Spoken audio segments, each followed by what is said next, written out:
Happy Wednesday! All right, we have part 2 with my friend Meredith Blis. She was on last week. What? And she is my guest again this week because we had a whole nother topic that we wanted to talk about that we didn't get to talk about in last week's video, and that is grief. So for those of you that missed last week's video, I will link that in the description below so you guys can check that out.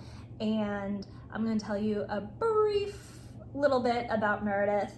She is a singer, songwriter, composer, producer, pianist, and of course mental health advocate. That is what we connected. That's what we do. Yes, that's what we connected over. That and music, of course. So today, as I mentioned, we are going to be talking about grief, and that has directly affected both Meredith and I.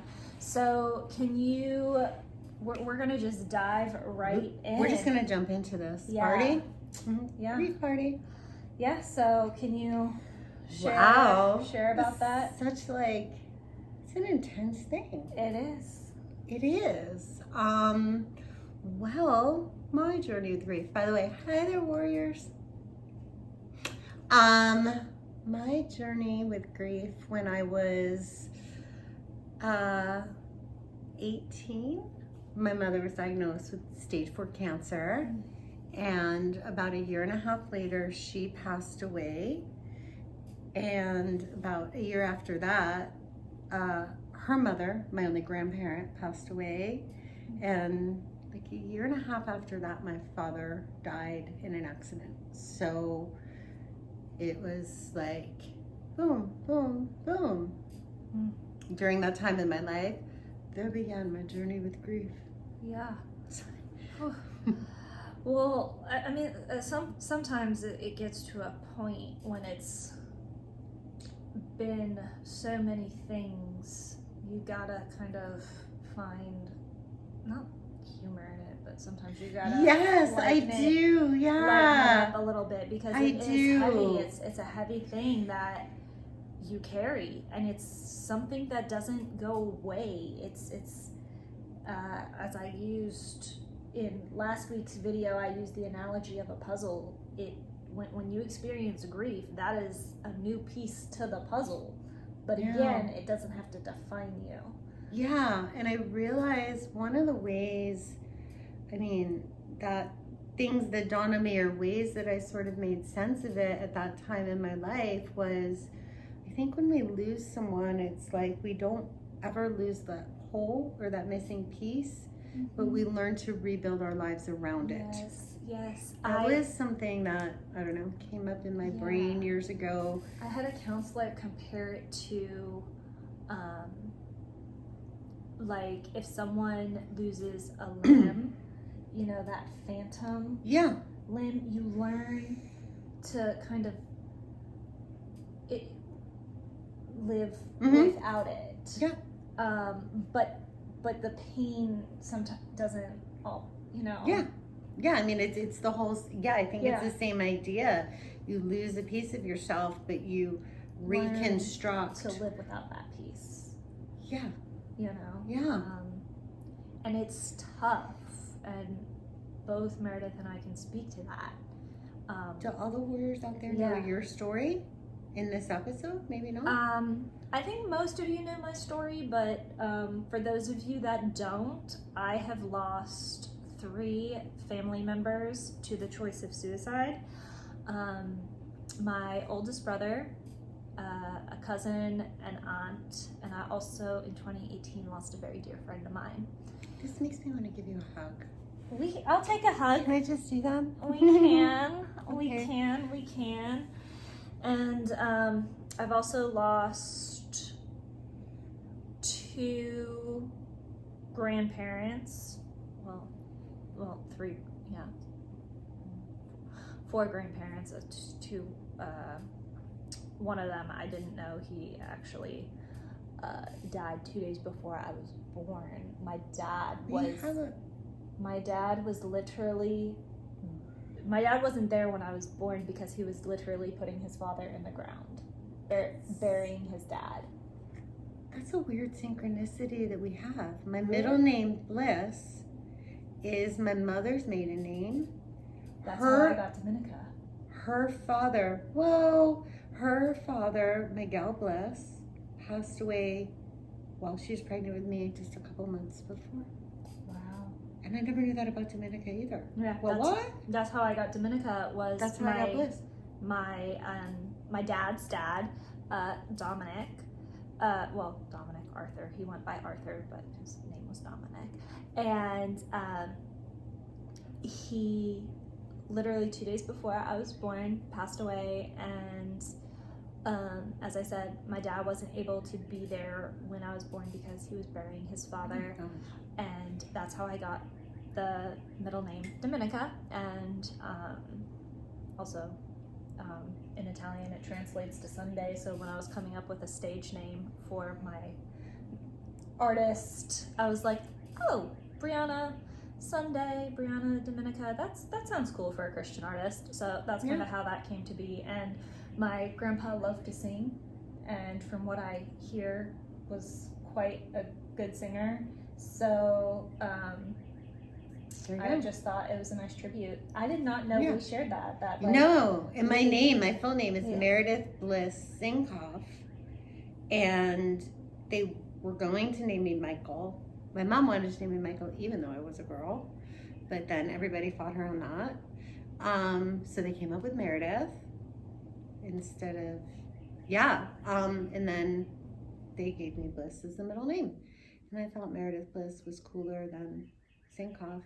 Mm-hmm. So a little more, but then, and the Bliss was actually like a shortened thing that happened at Ellis Island with the 1S. I didn't make that up. Interesting. There we go. We digress. Huh. Did your grandpa come in Ellis Yeah, Island? totally. So did mine at 12. Oh, wow. I don't know how old he was. Yeah, at 12 he came in. Him and his family came in through Ellis Island. I found out years later it was Blisinski. Huh. And interesting. Yeah, so, and then it became Bliss. Mm-hmm. Okay, we digress. We digress. See the joy of togetherness. Yeah, we learned something new. Shared stories and all the things. Yep. Okay. So, like I said, I lost him before I was born, so I didn't really know. And then the first experience with loss I had, I was probably around, I think I was around like 8. It was 2001. September of 2001, we lost my dad's mom, my Nana Edith. And again, I was really young, so I don't really remember much except for pictures.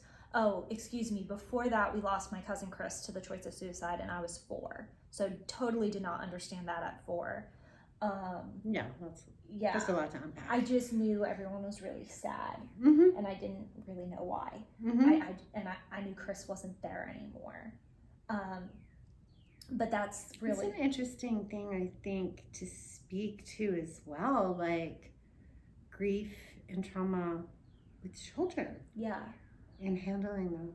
Yeah. I don't know. And it's interesting when I look, like, chronologically at my grief, because, like, again, the early ones I don't really remember. I just remember, like, basically pictures and, like, almost concocted, because I feel like I have these, like, very vivid, memories of Chris and I being, like, super, super close. But apparently I had only seen him, like, a couple of times in my life. But I also see, like, I've seen pictures of, like, him holding me and stuff, so I think, like, I've seen those pictures and I've made them, I've kind of makeshifted them into memories that they might not be actual memories per se, but they're it's a moment that I perceive as a memory because that's all I know is the pictures, if that makes sense. And I kind of feel like that's the same with my Nana. I mean, my Nana Edith, Obviously we were much closer, and I do remember like we would always do tea parties together, and yeah, that's my fondest memory of my Nana Edith, was tea parties. And that was 2001 around September. And then when I was 16, I lost my brother, and that one was really, I would have to say, the first time I really kind of, it was a loss that I understood, you know, because as a child, like, I knew they were gone, but it didn't affect me until,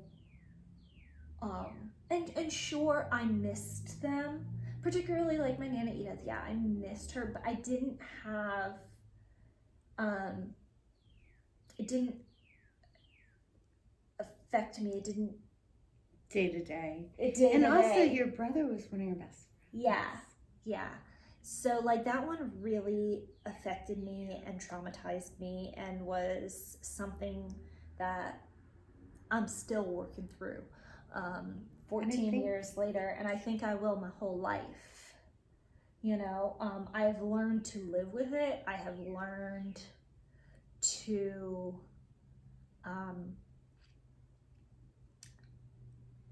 find joy, and like turn mourning to joy, and think of the good times, and not just, you know, and it's interesting because for me personally, I don't know about you, but like I don't remember I remember the I'm very spotty on what I remember during that. It's really interesting that you say that. Like the things I remember, it's like that very throughout that whole time period. Yeah, are very like, it's discombobulated. Like I remember the call vividly. Like I remember my mom getting that phone call like it was yesterday, and remember, you know, hearing her screaming, and, you know, running out of my room and being like, what's wrong? And her just saying, Dave, it's David, he's dead. And I'm like, we gotta go to the hospital. Like, and she's like, no, we don't. He killed himself. And I'm like, no. And I'm thinking like, we have to get to the hospital, because in my mind, I was thinking if I could just be with him, you know, this is how desperate I was. Like, I think that's normal. I could bring him back. Yeah. I mean, I don't have that power. I am not God. You know, and like in that moment, I just remember wanting to die. That was like the first time I ever felt suicidal within yourself. Yeah. Wow. Because I did not want to be in a world without my brother. And then in 2010, then we lost my it was 2012, we lost my aunt, and we lost my grandpa and aunt within a year of each other, but I can't remember if we lost my grandpa in 2011 or 2013. You know what's interesting about that? My years, when I call upon a lot of these memories, I have to count it back. Even after all these years, and this might speak to, you know, hazy memories, I always have to be like, okay, this is the year I graduated college. It was 1990 this, and then da-da-da. And sort of trace it back, even though in my brain, I guess the upshot of all of that is confusing the dates and all the things, even though I've counted it back zillions of times ever since then. Right. And I almost feel like you're for me anyway, I don't know about about your experience, but it's almost like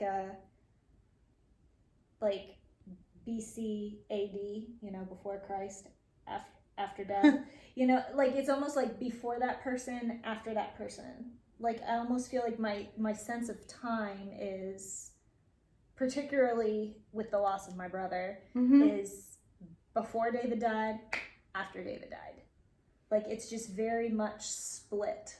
Yeah, I mean, I never looked at it that way, but I could definitely, yeah, So connect with that. I feel like I've talked a lot. Hey, wait, we went off the rails there, but that's okay. Yeah, that's okay. We're talking about mental health. We're both a little. I like to say the C word.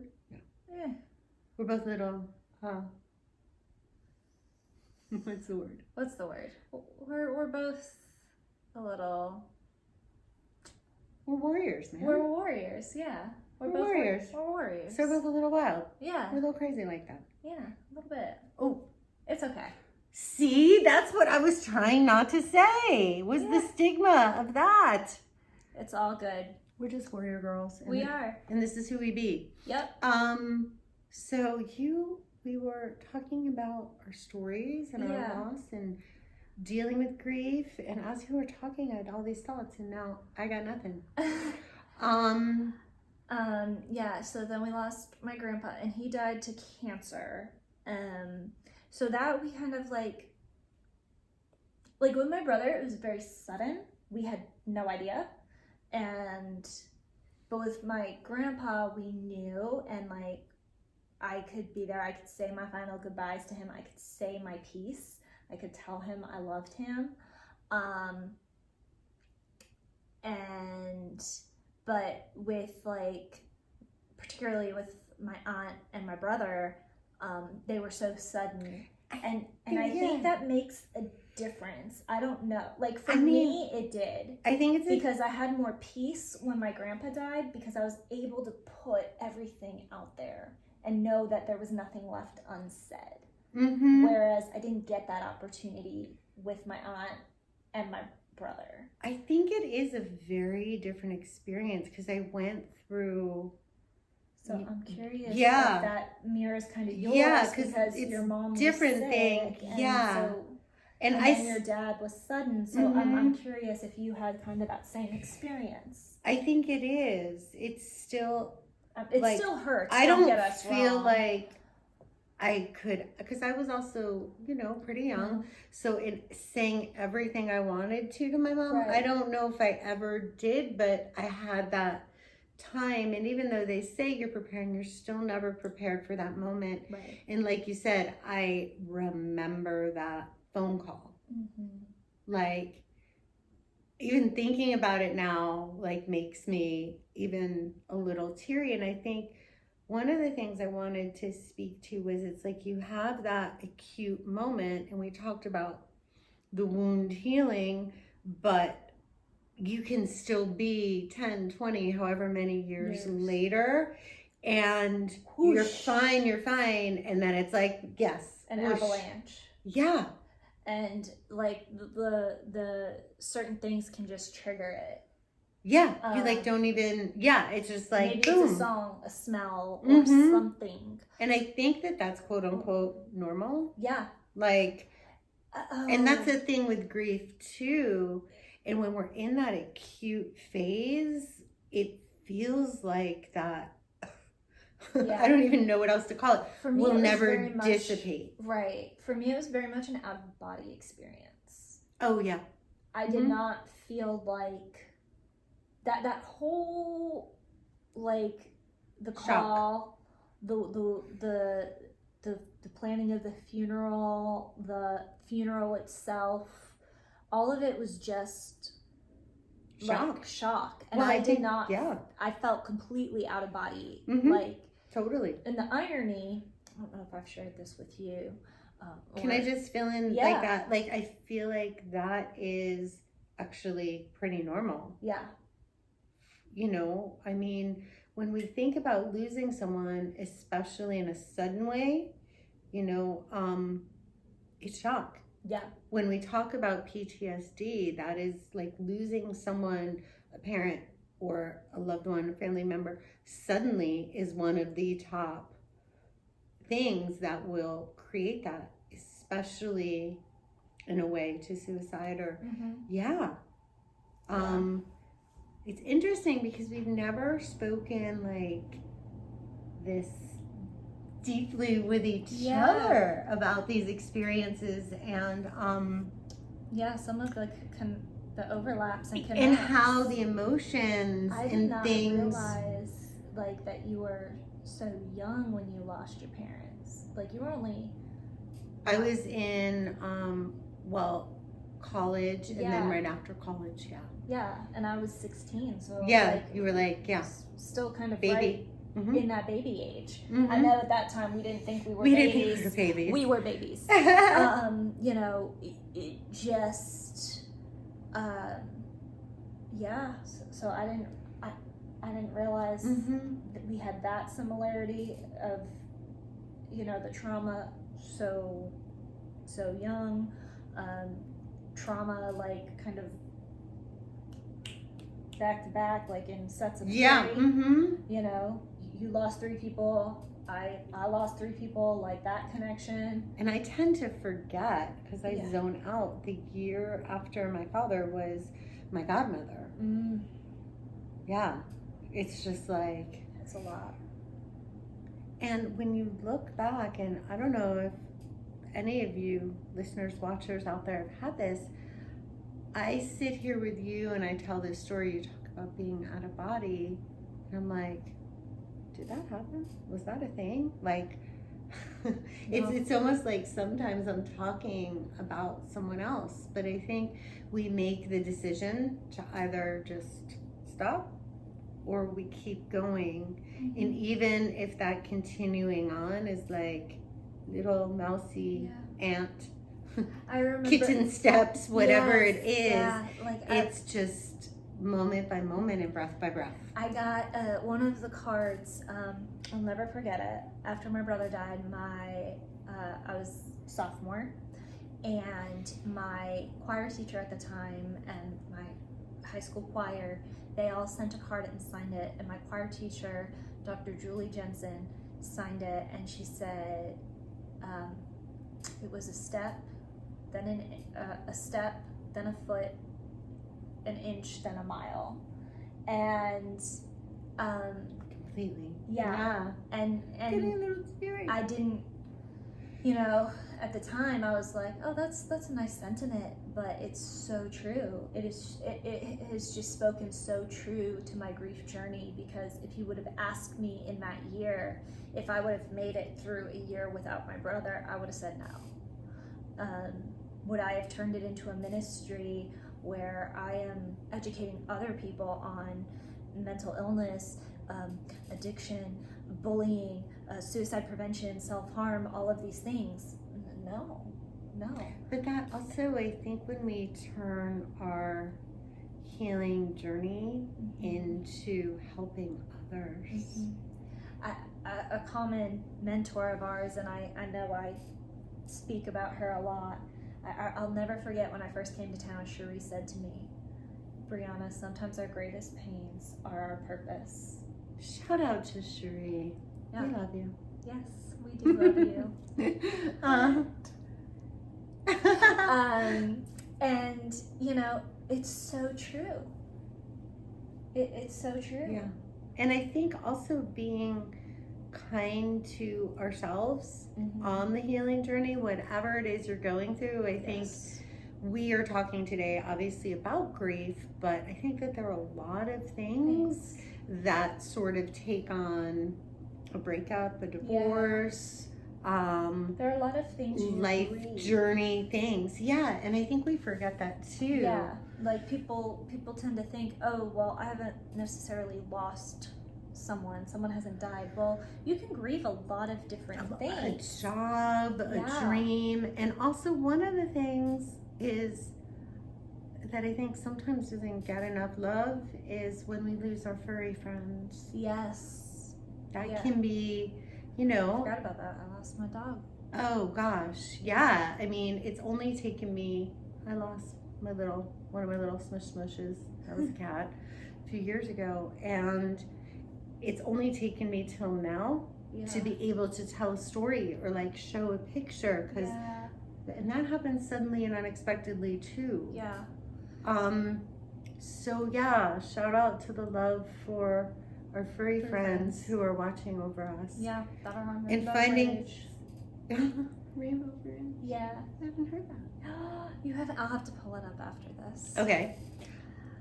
And you were speaking to shock and the idea of finding out suddenly. And when you said that about your mom screaming, so my father, the short version is, went on vacation, and without getting into all of it, something happened, and suddenly my brother is, I'm living in New York City at the time, buzzing my buzzer at like 10 o'clock on a Monday night. And my brother didn't live in the city, and he didn't even like New York City. And when he came in and told me, I had a very similar reaction to both you and your mom. And I screamed so loud that my landlord from the basement, it was like a New York City walk-up, came running upstairs. And I was like, well, where is he? What's going on? Blah, blah, blah. He said, Dad had a heart attack. And I was like, okay, is he coming back? Like, what's going on? And then he told me, and that whole grief, shock reaction was similar to, what you said with you and your mother.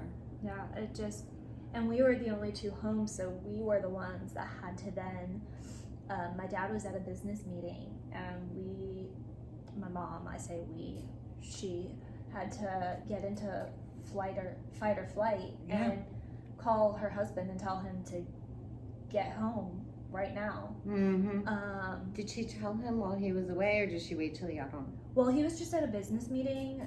Wasn't out of town? It wasn't out of town. It was a local meeting, thank goodness. And she did wait until he got home to tell him that.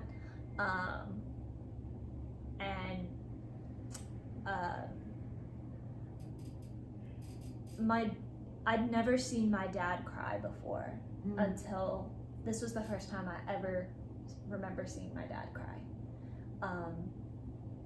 It just wasn't something that I'd ever really seen him do. And then we had to find my other brother and like tell him, and it was just a very tough time. And it's interesting because when you think of, at least when you think of grief, like people think, oh well, all grief is the same, and it's not. Everyone's grief journey is so different, and the way in which you grieve is different. Like all four of us grieved very differently. My dad dove into food. That's where he was finding his comfort. I can remember my mom crying herself to sleep. I kind of withdrew. I internalized. I self-harmed. And like, this is an awful thing to say as a sibling, but I don't really know how my brother Adrian grieved, because it was not something we really talked about. He and I didn't really discuss it. Yeah, we talked about David, but we didn't talk about our grief journeys. None of us did. We all kind of kept it to ourselves. Yeah. And I feel like people are like, oh, the 5 stages of grief is this, and very like clinical, scientific, and it's not. It's like, I recently took I think it happens in a different order for different people. But also, sorry, finish your story. But also, like, I took a grief class a little while ago. It was earlier this year, and it kind of used the analogy of like a ball of yarn is how the emotions of grief are, because you can be feeling all of those different things, like those 5 stages, but separate. You can feel them all. You can feel it all at the same time. And I mean, I'm sorry. Yeah. No. And also our emotions during that time can definitely cycle. Yeah. You know? And when you're talking about your family and how everybody dealt in different ways, I think we all do cope in different ways. But when I look back, one of the experiences I had, and maybe it was because age or where I was at or what was going on, was never really, there were certain times where I didn't feel like I had the space or the time or the, I'm not sure what, to actually feel my emotions and break down. And that's something I've seen in our world as well. Like, you lose a parent or somebody close to you or a spouse, and you get like a week of bereavement time. And I think that that's one of the things where we're not given like the time or space to actually really heal. We're expected to keep pushing on, and that's what we do. And having places where we can process our emotions, or friends who we can talk to, or therapists or groups or books, or just plain old shutting down, I think is beneficial on our grief journey. To speak to what you said about the pushing on, you know, being in high school when I lost my brother, and I'm sure you feel the same way in college. Being in college, I was on winter break when we lost my brother. So another connection that we were not aware of. You know, I came back from break and I had maybe a couple of days off, but not a lot. Maybe I want to say like a week, if that, so like 5 days, because, you know, Saturday, Sunday don't really count at school, you know. Those are the weekends. So like a Monday through Friday, like maybe 5 days, but I want to say I went back pretty quickly, and it was into classes, into projects, into this, into that. And I do have to say that my teachers did show me a lot of grace, because they all knew. I had that except for one. I was going to say, but I did have a couple that just, like, asked, like, oh, what happened? You know, and, you know, I would say something and be like, oh, he died by suicide. And it was just like, oh. That's such a hard part of the journey as well. Is the question. But that, like, for that experience for you in particular, like the stigmas and the misunderstandings and the, for sure, and the judgments that can sometimes come with that. And it wasn't even in what they said, just the look, the reactions, the reactions. And you know, I can remember like people then asking, well, how do you do it? And I'd remember, you know, at first I would tell them, and then it just felt very uncomfortable for me to just tell people. I felt like it doesn't matter how he did it, and I didn't want to be rude or seem like I was being, you know, snippy or in any way, particularly, you know, if an adult was asking me being a child. But it doesn't, that seems a little, it doesn't matter the how. So for any of you watching that may have you know someone who has lost someone to suicide, the how doesn't really matter. So you don't owe anyone explanations. Yes, and you don't owe anyone explanations if you've lost someone to suicide. And the other thing too that I want to kind of speak on a little bit is sometimes in the grieving process, I know you want to ask questions and see how you can help, but I felt like for me sometimes the best thing was for people to just listen. Not necessarily ask me questions or ask how I was doing, but just listening. Yeah, I can get that, because it's funny. You said in my circumstances, and with my mother, were different. She had cancer, and that's something that people can wrap their heads around. But I still felt like when people said, the reaction to it was people get uncomfortable. Yes. Talking about it and going back to school and feeling like I was completely underwater, and I'm just like, what's going on? And in that like fog. In our age, I feel like a lot of people haven't lost someone that close. I think in our peer groups, it can be really isolating. They don't know how to react. And even I think, adults don't. Yeah, they don't like to talk about death. Yeah, and that's a big part of it too. So it just makes people uncomfortable. And I feel like that, sometimes too, when people get uncomfortable with grief, they'll push the grieving person away because they don't know how to interact with them. I had that with a friend. Yeah. Who was, dear, and then told me why she kind of ghosted me years later. And it was still, it was very strange. So many things here. I think we got to this tangent by talking about, okay, what can you do? What can you say to support somebody? And the idea of just being present and letting someone know you're there. And you don't have to do anything. Yeah, you check in. Yeah, and just be sometimes. Yeah. And also allow them to be. Right. Give whoever, like the grieving person, permission to be who and what they are with their grief.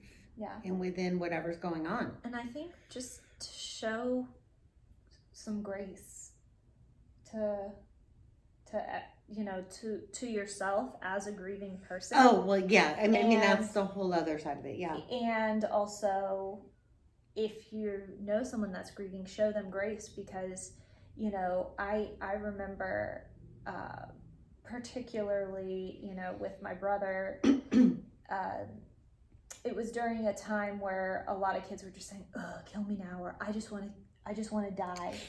And that really offended me and ticked me off. And I can remember I was not the most popular kid in school. Did you get in fist fights in the yard? I didn't get in a fist fight, but I remember some kid saying, "Oh, I just want to die," or "I just want to kill myself." And I was like, I snapped at him. I went off, and I wasn't an angry person. Like, people who know me know I'm not a very I'm not a very angry person. She's not the type to start a fight in the schoolyard. No. As a general.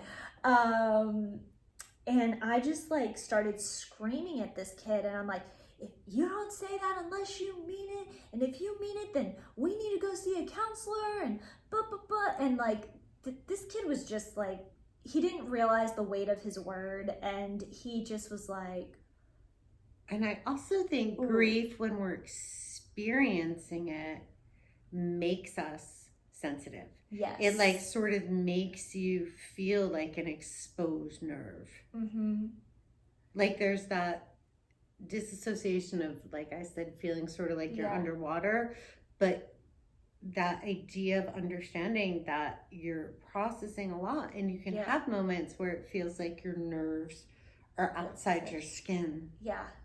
Yeah. And having grace, as you said, with yourself about that.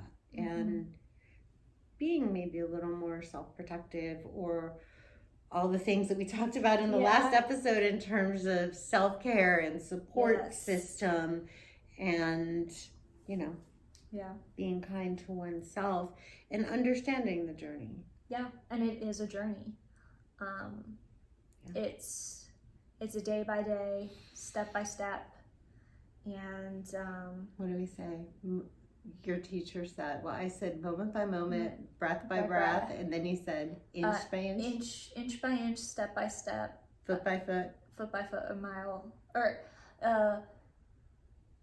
step by step, foot by foot, inch by inch, mile by mile, I think it was. I think inches. Oh, or whichever. I'm sorry, well. I shouldn't have self-corrected. That was not very empathetic or graceful. It's totally fine. And y'all get the point. Yeah. Beep, so beep, beep. yeah, it's little just steps. Baby steps, day by day. But it does get better. It does get better. And that's if you're in the acute phase. And I know that feeling of feeling like it will never pass, but it does. It does. And I know it sounds so cliche to say, but it will get easier. Like, you never forget and you always hold them dear, but you do eventually learn to rebuild your world. To rebuild. Mm-hmm. And it's you don't have to be defined by your grief or your loss. So, mic drop. Yeah. And I can't believe you. Yeah. We went even further on oh this my one. gosh. Yeah, once we're on camera together, girl, we just go. Rah. So I hope this was helpful for you, and I will put some links to some grief resources that I have found helpful in the description below. And as always, you are not alone. You matter, you are loved, and you are a warrior. Until next time.